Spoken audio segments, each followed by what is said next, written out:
Whistle சத்தம் எவ்வளவு வேகத்தில் வருகிறதோ அதே வேகத்தில் மறைந்துவிடும் என விஜயை முன்னாள் அமைச்சர் கடம்பூர் ராஜு விமர்சித்துள்ளார்.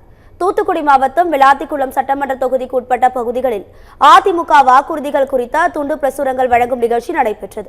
இதில் முன்னாள் அமைச்சரும் சட்டமன்ற உறுப்பினருமான கடம்பூர் ராஜு கலந்து கொண்டு பொதுமக்கள், வணிகர்கள் அனைவருக்கும் துண்டு பிரசுரங்களை வழங்கி பிரச்சாரம் மேற்கொண்டார். அதனைத் தொடர்ந்து செய்தியாளர்களிடம் பேசிய அவர், விசில் சத்தம் எவ்வளவு வேகத்தில் வருகிறதோ அவ்வளவு வேகத்தில் மறைந்துவிடும் என்று தமிழக வெற்றி கழக தலைவர் விஜயை விமர்சித்துள்ளார்.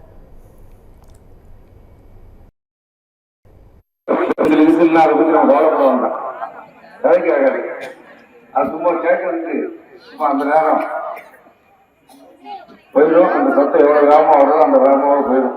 அதெல்லாம் நீங்க கவலைப்பட வேண்டியது. நம்ம யார போதை பொருள் புரட்டம் இந்தியாவிலே எந்த மாநிலத்தில் இல்லை. இந்த சிறுமிகள் கூட பள்ளிக்கூடத்துக்கு அனுப்ப பயமா இருக்கு. சிறுமிகள் முதல் மூதாட்டிகள் வரை பாலியல் வன்கொடுமைக்கு ஆளாகி தினசரி அன்றாட நிகழ்வாரு. தமிழ்நாட்டில் இது வரைக்கும் சுதந்திரம் வந்ததிலிருந்து குடியிருக்க நாளில் உங்களை சந்திக்கும். அதான் முதல்ல குடியிருக்கிற வாழ்க்கை சொன்னேன்.